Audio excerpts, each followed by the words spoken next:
کو آج جہاں زحمت دینے کا مقصد یہ تھا کہ جو اس وقت صحافیوں کے حوالے سے ایک کیمپین چلائی گئی ہے تحریک انصاف کی طرف سے. کل پی ایف یو جے نے Pakistan federal union of journalist نے ایک پریس ریلیز جاری کی جس کے اندر انہوں نے جو آن لائن ہراسمنٹ ہے جرنلسٹ کی اس حوالے سے اپنے خیالات کا اظہار کیا اور اس کی مذمت کی. تو یہ باقاعدہ ایک ٹارگیٹڈ کیمپین ہے اور اس ٹارگیٹڈ کیمپین کے ذریعے نہ صرف صحافیوں کو نشانہ بنایا جا رہا ہے بلکہ ان کی تفصیلات شیئر کی جا رہی ہیں اور ارادہ یہ ہے کہ ان کو نقصان پہنچایا جائے. جو سید مزمل کے ساتھ لاہور میں ہوا اس پہ قانونی کارروائی جو ہے وہ عمل میں لائی جا چکی اور قانونی کارروائی عمل میں لائے جانے کے بعد دونوں ملزمان جو ہیں وہ گرفتار ہو چکے. مگر بات یہ ہے کہ یہ صحافیوں کے ساتھ یہ آن لائن ہراسمنٹ یا ان کو اٹیک کرنے کے حوالے سے جو انسینٹیو دیا جا رہا ہے تحریک انصاف کی طرف سے پی ایف یو جے نے اس کی مذمت کی ہے. میں بطور وزیر اطلاعات ہم نے اس کا نوٹس لیا ہے اور صحافیوں کے بچوں کی ڈیٹیلز کو شیئر کرنا، صحافیوں کے ایڈریس شیئر کرنا اور اس کے بعد کہنا کہ جی ان کو نقصان پہنچاؤ، تو خود تو تم لوگ بھاگ گئے ادھر ڈی چوک سے پیچھے ہی سے اور دوڑ لگا دی. تو میرا تو سوال وہی ہے کہ دوڑ کیوں لگائی؟ اب دوڑ کیوں لگائی کہ چکر میں آپ اب صحافیوں کو ٹارگٹ کر رہے ہیں، ان کے بچوں کے نام شیئر کر رہے ہیں، تصویریں شیئر کر رہے ہیں، ان کے گھر کے ایڈریس شیئر کر رہے ہیں. تو یہ تو کسی صورت بھی قابل قبول نہیں ہے. آپ کو پہلے ہی کہا تھا کہ یہ جو کی بورڈ پہ بیٹھ کے 100 طرح کی آپ چیزیں لکھتے ہیں اس میں آپ میں یہ سکت نہیں ہے کہ آن گراؤنڈ اس کا مظاہرہ کر سکیں، اور نہ یہ سکت آپ میں تھی. آپ کے پاس اگر لوگ ہوتے اور کے پی کے ہی لوگوں نے اگر آپ کی فائنل کال یہ ہوتی ہے کہ جی اس کے بعد بس اب ختم ہے، ہم ہر چیز اڑا کے رکھ دیں گے، مگر پھر سوال یہ ہے کہ دوڑ کیوں لگائی اگر فائنل کال تھی؟ اس کا جواب نہیں ہے کہ دوڑ کیوں لگائی. آپس میں لڑائیاں، اختلافات، تقسیم، نفرت، جو آپ نے قوم میں نفرت اور تقسیم کے بیج بوئے تھے اور جو سیاست میں تقسیم اور نفرت کے بیج بوئے تھے، آج وہی فصل آپ خود کاٹ رہے ہیں کہ آپ کی پارٹی انتشار کا شکار ہے، تقسیم کا شکار ہے اور پارٹی کے اندر جو معاملات چل رہے ہیں. آج میں بڑا خوش ہوں کہ خیبر پختونخوا کے حکومت نے، ان کے وزراء نے سول نافرمانی کی کال کا ہے کہ یہ مناسب نہیں ہے اور انہوں نے بانی چیئرمین پی ٹی اے کی اس کال پہ عمل درآمد نہ کرنے کا فیصلہ کیا. اور جن ممبران نے یہ انیشیٹو ٹیک اپ کیا ہے کے پی کے اندر، وہ مبارکباد کے مستحق ہیں. اور میں سمجھتا ہوں کہ پہلی دفعہ کسی نے قومی مفاد کو سیاسی مفاد پر ترجیح دی ہے. تو یہ صحافیوں کے خلاف ان کے نام، ایڈریس، بچوں کی ڈیٹیل شیئر کر کے ان پر حملہ آور ہونے کی جو ترغیب دی جا رہی ہے، اس کا نوٹس لے لیا گیا ہے. وہ اکاؤنٹس وہ لوگ آئیڈینٹیفائی کر لیے گئے ہیں، کسی ایک کو بھی نہیں چھوڑا جائے گا. میں بڑا کلیئرٹی کے ساتھ یہ بات واضح کرنا چاہتا ہوں.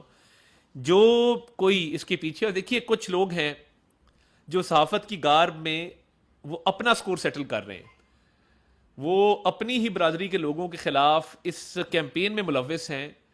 تو ان کے لیے بھی یہ وارننگ ہے کہ یہ کام چل نہیں سکتا کہ آپ گھروں تک پہنچیں، لوگوں کے، ان کی فیملیز تک پہنچیں. یہ سیاست ہے. سیاست کے اندر تو ہمیں تو یہ تربیت دی گئی تھی کہ ایک دوسرے کے غم میں شریک ہوتے ہیں، ایک دوسرے کا ہاتھ بٹاتے ہیں اور ملکی مفاد میں اکٹھے ہو کر آگے چلتے ہیں. یہ جو ایک ٹولہ پیدا کر دیا گیا ہے، اس ٹولے کی جو کوشش ہے کہ لوگوں کے گھروں تک جائیں، ان کی فیملیز تک پہنچیں، تو یہ قابل قبول نہیں ہے. شناخت ہو رہی ہے اور ڈیٹا بھی اکٹھا ہو رہا ہے اور ڈیسائسو ایکشن ہوگا. جب میں ڈیسائسو ایکشن کہتا ہوں، فیصلہ کن آپ کے خلاف جو ہے وہ کاروائی ہوگی اور ایگزامپل سیٹ کیا جائے گا کہ آئندہ کوئی کسی کو، صحافی کو یہ نہ کہہ سکے کہ ہم آپ کے گھر تک آئیں گے، آپ کے بچوں کا ہمیں پتہ ہے، آپ کے گھر کا ہمیں پتہ ہے. تو یہ معاملہ اتنی آرام سے جانے نہیں دیا جائے گا. ہم نے اس پہ فیصلہ کر لیا ہے اور وزارت داخلہ کے ساتھ مل کے بھرپور کاروائی جو ہے وہ عمل میں لائی جائے گی اور آپ کے سامنے وہ چہرے لے کے آئیں گے. اس دفعہ جس طرح وہ جب منشیات کی کیسز میں نہیں مجرم پکڑتے، آپ کے سامنے کھڑا کریں گے سب کو لائن میں کہ جی یہ لوگ ہیں جنہوں نے یہ کام کیا اور لوگوں کے گھروں کی، فیملیز کی اور ڈیٹیل وغیرہ شیئر کی. تو اس پہ زیرو ٹالرنس ہے اور ڈیسائسو ایکشن ہے. اب یہ جو ٹولہ ہے یہ آج کل کہہ رہا ہے جی پاکستانی پروڈکٹس کا بوائیکاٹ کرو. اب پاکستانی پروڈکٹس جو لوور مڈل کلاس غریب آدمی افورڈ کر سکتا ہے. اور نام کیا دیا جا رہا ہے جی؟ یہ دیکھیں یہ جو فوجی فاؤنڈیشن بنا رہی ہے. اب یہ ان کی اطلاع کے لیے عرض ہے کہ پہلی بات تو یہ کہ جو فوجی فاؤنڈیشن ہے 80% سے اوپر اس میں سویلینز ہیں، پہلی بات. دوسری بات یہ کہ آپ کو یہ خیال تو نہیں آیا کہ آپ کہتے کہ جی فلاں پروڈکٹس کو بوائیکاٹ کیا جائے کیونکہ آپ کا آبویسلی وہاں پہ رشتہ ہے، آپ کے فارمر ان لاز ہیں اور وہ فنڈ کرتے ہیں جو فلسطین میں مظالم ہو رہے ہیں. وہ ان کی طرف سے کبھی آپ کو آواز نہیں آئے گی، یا نہ یہ زیک گولڈ سمتھ کی کسی بھی ٹویٹ کو کہ جو وہ فلسطین کے خلاف اور اسرائیل کے حق میں کرتا ہے اس پہ کبھی یہ بات نہیں کریں گے. یہ بات کریں کہ پاکستانی پروڈکٹس کو بوائیکاٹ کرو. سستی پروڈکٹس ہیں اور عام آدمی اس کو یوز کرتا ہے اور یوز کرے گا، اور اس کی پرائسز بھی اوپر جا رہی ہے، سٹاکس بھی اوپر جا رہے ہیں. یہ بیسیکلی ایک جو بیرونی ایجنڈا ہے نا پاکستانی فوج کے خلاف اور پاکستان کے خلاف، اس کا نہ صرف پرچار کر رہے ہیں، اس کو آگے لے کے چلنے والے یہ لوگ ہیں. اور کئی دفعہ ان کی پارٹی میں بڑے ذہین لوگ بھی ہیں جو اس سے اگری نہیں کرتے، مگر یہ پاکستانی پروڈکٹس کو بوائیکاٹ کرو، مگر یہ کبھی بھی ادھر نہیں جائیں گے. فلسطین کے حوالے سے یہ اے پی سی میں کیوں نہیں آئے؟ بالکل کلیئر ہے، ان کو منع کیا گیا تھا گولڈ سمتھس کی طرف سے، انہوں نے نہیں جانا اس کے اندر، یہ نہیں گئے. ساری پارٹیاں آئی ہیں مگر یہ نہیں گئے فلسطین والی اے پی سی میں، کیونکہ ان کی انا کی بھی بات نہیں ہے، نہ ان کی سیاست کی بات ہے کہ جی ہم آپ کے ساتھ بیٹھنا نہیں چاہتے. یہ مسئلہ نہیں ہے. فلسطین پہ تو مجھے کہیں کہ میں کالے چور کے ساتھ بھی بیٹھنے کو تیار ہوں، مگر یہ کیوں نہیں بیٹھے؟ ان کا مسئلہ یہ ہے کہ ان کو منع کیا گیا تھا گولڈ سمتھس کی طرف سے کہ آپ نے کسی ایسی کیمپین میں شریک نہیں ہونا، بیکاز ہم آپ کی فنڈنگ کر رہے ہیں. اور جب آپ کو گولڈ سمتھس کی طرف سے فنڈنگ آتی ہے تو اس میں آبویسلی وہ کہتے ہیں کہ آپ نے پھر ہمارے حق میں بات کرنی، ہمارے خلاف کوئی بات نہیں کرنی. تو یہ اے پی سی میں نہیں آئے ہیں. اب فلسطین کی اے پی سی میں نہ جانا اور ساتھ ہی کہنا کہ پاکستانی پروڈکٹس بوائیکاٹ کرو. اب ایک چھوٹی سی پروڈکٹ اگر کارن فلیکس لے لیں لوکل پروڈیوسڈ، اس میں اور باہر کی پروڈکٹ یا ملٹی نیشنل کی پروڈکٹ میں 1,000-1,200 روپے کا فرق ہے. یہ کیا چاہتے ہیں؟ یہ بالکل واضح ہے. اور جن ملکوں میں فوج کو کمزور کیا جاتا ہے، کیوں کیا جاتا ہے؟ میں یہ سوال ہے آپ سے. جو فوج شہادتیں برداشت کر رہی ہے، روز آپریشن ہوتے ہیں، اس میں جوان بھی شہید ہو رہے ہیں، افسر بھی شہید ہو رہے ہیں، لاشیں گھروں میں جاتی، قرآن مچ جاتا ہے، بچے یتیم ہو جاتے ہیں، ساری عمر کا ایک جو ہے وہ غم برداشت کرتے ہیں. کیوں کر رہے ہیں؟ اس ملک و قوم کی خاطر، اس ملک کی بقا کی خاطر. جن ملکوں میں نام کسی ملک کا نہیں لینا چاہتا، جن ملکوں میں فوج کمزور ہوتی ہے اور جو کوئی بھی فوج اور عوام کے درمیان دراڑ پیدا کرتا ہے، وہ بیرونی طور پہ ملک کو کمزور کر دیتا ہے کہ کوئی نہ کوئی بیرونی طاقت جو ہے وہ زور آزمائی ملک کے ساتھ کر سکے. یہ بڑی سمپل جو ہے بات ہے کہ فوج سٹرونگ ہے تو آپ کا ملک سٹرونگ ہے، فوج سٹرونگ نہیں ہے تو آپ کا ملک سٹرونگ نہیں ہے. ہمیں جو باہر عزت ملتی ہے مسلم ممالک کے اندر، باقی دیگر ممالک کے اندر، وہ ہماری ملٹری مائٹ کو مانتے ہیں، وہ مانتے ہیں کہ سب سے پروفیشنل فوج ہے، وہ مانتے ہیں کہ دنیا میں اس کا ایک سٹینڈرڈ ہے. مگر مسئلہ کیا ہے کہ ایک یہ جماعت فوج کو کمزور کرنا چاہتی ہے تاکہ بیرونی کوئی نہ کوئی اس سے فائدہ اٹھا سکے.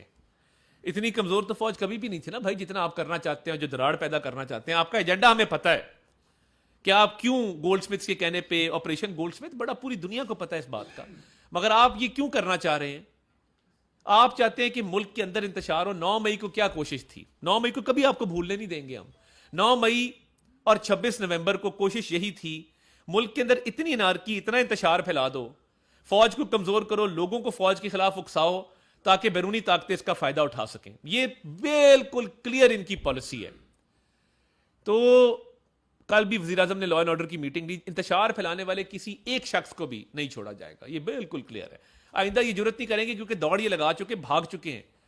اور یہ جو فرار تھا کہ بشرا ڈال رہی ہے علی امین پہ، علی امین ڈال رہا ہے بشرا کے اوپر، تو یہ اندرونی طور پہ خود کمزور ہیں. اور کمزور کس کو کر رہے ہیں جی؟ فوج کو. بھئی آپ میں اتنی ہمت ہے، آپ میں اتنی سکت ہے کہ آپ فوج سے ٹکر لے سکیں. وہ ایک صاحب تھے، وہ کہتے تھے ہم ٹکر کے لوگ ہیں. وہ ٹکر کے لوگ تھکڑ سے لوگ بھی نہیں نکلے. تو ٹکر کے لوگ ہیں جی، ایک بیانیہ بنا دیجیے ٹکر کے لوگ ہیں. تو یہ بیسکلی جو ساری طریقے انصاف کی انتشار کی گیم ہے وہ پاکستان کو اندرونی بیرونی طور پہ کمزور کر کے اور پاکستان میں انارکی پھیلانے کی گیم ہے جس میں وہ کبھی کامیاب نہیں ہوں گے. اس میں جو ڈیجیٹل دہشت گردی ہے جس میں آپ جرنلسٹ کو ٹارگٹ کر رہے ہیں اس کا بھی تدارک کریں گے, اور جو لوگ انتشار پھیلانے میں آگے آگے تھے ان کا بھی انشاءاللہ بندوبست کریں گے. بہت شکریہ. طاہر صاحب, آپ نے صحافیوں کے حوالے سے بات کی تو جی, ابھی پی ٹی آئی کی طرف سے اگر کوئی ڈیٹا شیئر ہو رہا ہے یا صحافیوں کے ساتھ کچھ ہو رہا ہے تو ابھی ریسنٹلی متی اللہ جان کے اوپر ایک ایسے فیک قسم کا ایف آئی آر درج بہت اچھی بات. اور اس پہ پھر وفاقی حکومت کا کوئی اسٹیٹمنٹ نہیں, میں بڑا کلیئر ہوں اس پہ, میں نے اس پہ اسٹیٹمنٹ بھی دیا, پریس کانفرنس کی. دیکھیے متی کا معاملہ حل ہو چکا, متی صحیح سلامت گھر آ چکے, اور باقی جو بھی پولیس انویسٹیگیشن کرے گی وہ اپنے طور پہ کرے گی, مگر میں یہ سمجھتا ہوں کہ اس معاملے کا حل ہو جانا خوش اسلوبی سے اور ان کا گھر آ جانا فی الفور وہ اس بات کی دلیل ہے کہ وہ معاملہ خوش اسلوبی کے ساتھ جو ہے وہ اب حل ہو گیا. اور میں آگے جو بھی انویسٹیگیشن ہوگی میرٹ پہ ہونی چاہیے, قانون اور انصاف کے مطابق ہونی چاہیے, کسی کے ساتھ کوئی زیادتی نہیں ہونی چاہیے. تو اس پہ بالکل ہمارا کلیئر سٹانس ہے, اس پہ کئی دفعہ بات کر چکے. اچھا طارق صاحب, ایک تو یہ دیکھنے میں آیا کہ جو یہ کمپین ہے اس قسم کی چلتی ہیں کہ آپ کوئی خبر بھی شیئر کر رہے ہو تو اس کے اوپر جو وہ ایک الزام تراشی اور گالیوں کا سلسلہ شروع ہو جاتا ہے, تو زیادہ تر اس میں جو نیٹ ورک ہے وہ باہر سے آپریٹ ہوتا ہے, اس کے لیے کیا لائے عمل اپنایا جائے؟ دیکھیے پہلے بہت سارے لوگوں کے آئی ڈی کارڈ بلاک کیے گئے ہیں, بہت سارے لوگوں کے پاسپورٹ بلاک کیے گئے ہیں, اور اس پہ بالکل زیرو ٹالرنس ہے. اور مزید بھی جو لوگ اس میں ملوث شریک پائے گئے وہ ٹریک اینڈ ٹریس لگا ہوا ہے, تو وہ ٹریک بھی ہوں گے, ٹریس بھی ہوں گے. اور دیکھیے دنیا کے کسی ملک میں اس بات کی اجازت نہیں ہوتی کہ آپ باہر بیٹھ کے ملک کے خلاف سازش کریں, ملک کی فوج کے خلاف سازش کریں, ملک کو نقصان پہنچانے کی کوشش کریں. وہ الاؤڈ ہی نہیں ہے نا. آپ میرے پہ تنقید کریں, 100 بسم اللہ. آپ پولیٹیکل پارٹیز پہ تنقید کریں. یار دنیا کے کسی ملک میں یہ الاؤڈ ہوتا ہے کہ آپ دفاعی ادارے کو جو ہے وہ تضحیک اور توہین کا نشانہ بنانا شروع کر دیں صرف سیاسی مقاصد کے لیے. مگر جو آپریشن گولڈ سمتھ کی میں بات کرتا ہوں وہ تو اب ہر بچے کو پتا ہے کہ وہ کیوں لانچ کیا گیا تھا, کس نے لانچ کیا تھا. آپ کو بھول گیا ہے کہ حکیم سعید نے کیا بات کی تھی, ڈاکٹر اسرار نے کیا بات کی تھی. تب تو یہ برسر اقتدار بھی نہیں آئے تھے, بہت دہائیوں پہلے وہ بات کر گئے. آج اس کی دلیلیں سامنے آ رہی ہیں کہ فوج اور عوام کے درمیان دراڑ پیدا کرو, فوج کو بدنام کرو, اندرونی بیرونی طور پہ کمزور کرو, اور جو ہے وہ جو آپریشن ہے اس کا جو ان کی پوری کوشش ہے کہ وہ پاکستان میں مسلط ہو. تو یہ بات ہے. مولانا فضل الرحمان اور مولانا طاہر اشرفی صاحب جو ہے کچھ آمنے سامنے لگ رہے. وفاقی حکومت نے بڑا اچھا اقدام کیا تھا کل کی پریس کانفرنس اور علماء کو اکٹھا کرنا, لیکن کیا مولانا فضل الرحمان کو منانے میں کے لیے وفاقی حکومت کس حد تک جو ہے وہ سنجیدگی کی کوشش کر رہے ہیں؟ جی ذیشان شاہ صاحب کا دوسرا سوال ہے, میں اس پہ میرے بھائی ہیں تو ضرور میں اس پہ ڈیٹیل میں جواب دوں گا. کہ دیکھیں کل جو ہم علماء کے ساتھ بیٹھے وہ تمام مکاتب فکر کے علماء تھے, 18,000 مدارس کی ریپرزنٹیشن کرنے والے علماء تھے. اور میں نے وہاں یہی بات کی کہ یہ علماء چاہتے ہیں کہ جو مدارس کا انتظام ہے وہ وزارت تعلیم کے ماتحت رہے. مولانا فضل الرحمان صاحب کی اور تجویز ہے وہ صنعت کی طرف چاہتے ہیں اس کا وہ زیر انتظام رہے. اب 2018 سے اصلاحات کا ایک سلسلہ شروع ہے جس میں بڑے اچھے طریقے سے 18,000 مدارس کو رجسٹر کیا گیا ہے. تو مولانا صاحب ہمارے لیے قابل احترام ہیں. کل جو وہاں سے تجاویز آئیں اور جو مولانا کی تجاویز ہیں, حل اس کا یہ ہونا چاہیے سب کو قابل قبول ہو. اور اب دیکھیے یہ جو ڈویژن ہے ہم چاہتے ہیں کہ اس میں مل بیٹھ کے خوش اسلوبی سے اس کا وے فارورڈ نکل آئے. تو کوشش ہوگی کہ ایسا حل نکالا جائے جس پہ سب مانتے ہوں, تمام مکاتب فکر, تمام جو مدارس کے جو محتمم ہیں وہ, اور ایک ایسا حل جو قومی مفاد میں بھی ہو اور مدرسے کا جو طالب علم ہے اس کو نقصان نہ ہو. وہ ایسی چھتر چھایا میں ہو کہ وہ ایجوکیشن ڈپارٹمنٹ سے بھی فائدہ اٹھا سکے, وہ سائنٹسٹ بن سکے, انجینئر بن سکے, ڈاکٹر بن سکے, اور وہ زندگی میں آگے بڑھ سکے. تو کسی بھی مدرسے کے طالب علم کو نقصان نہیں ہونا چاہیے اس بات کا کہ وہ مدرسے سے فارغ التحصیل ہے. بہت شکریہ جی, تھینک یو. یہ بتائیے گا کہ کیا گورنمنٹ کو پہلے نہیں پتا تھا کہ اس طرح کا معاہدہ علماء اور حکومت کے درمیان موجود ہے جو بل پاس کیا گیا اور صدر کی طرف سے اعتراضات آنے پہ؟ دیکھیں بات یہ ہے کہ اس وقت علماء کی طرف سے احتجاج نہیں کیا گیا تھا, اور وہ قانونی پیچیدگیاں جب سامنے آئیں تو پھر علماء نے اس پہ بات کی. جیسی علماء نے بات کی ہم سب کی سنتے ہیں, حکومت کا کام ہوتا ہے سب کی سننا اور اس کو آگے لے کے چلنا, تو کوشش کریں خوش اسلوبی سے. ثناء اللہ خان صاحب. اور ایک تو وہ کمیٹی بنائی ہے پی ٹی آئی نے مذاکرات کے لیے, جی تو حکومت کا کیا عمل ہے, مذاکرات وہ کریں گے اور کوئی کمیٹی شمیٹی بنائیں گے. دوسرا میرا میڈیا کے حوالے سے سوال ہے, جی آپ کیونکہ انفارمیشن منسٹر ہیں جی سر, پچھلے 2-2.5 سال میں بڑا ہائپر انفلیشن تھا, تو میرے دوست سارے بیٹھے ہیں, کوئی میڈیا میں سب اسٹرکچر نہیں ہے, جس کو جب رکھتے ہیں جب نکال دیتے ہیں, کوئی انکریز نہیں ہے.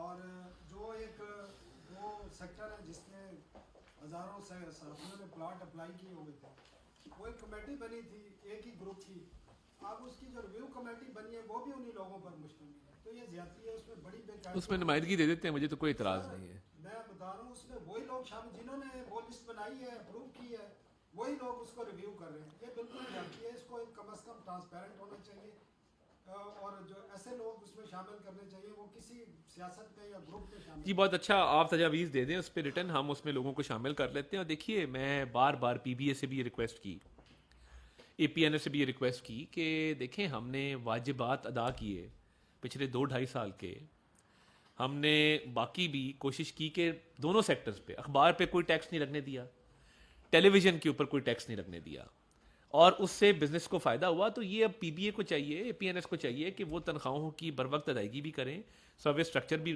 بنائیں. کئی, میں چینل کا نام نہیں لیتا, انکریمنٹ بھی ملے ہیں, 1-2 چینلز نے اپنی پالیسی بنائی ہے جہاں انکریمنٹس نہیں ہیں, انہوں نے سروس اسٹرکچر بہتر کیا ہے, باقی انہوں نے فیسلٹیز نہیں ہیں. تو ہم چاہتے ہیں کہ باقی بھی اس کو فالو کریں. تو اس پہ جب بھی میرے ایجنڈے پہ, میں جب بھی پی بی اے کو ملتا ہوں, اے پی این ایس کو ملتا ہوں, تو اس میں سب سے جو سر فہرست میری چیز ہوتی ہے وہ ملازمین کی تنخواہوں کے حوالے سے معاملہ ہوتا ہے.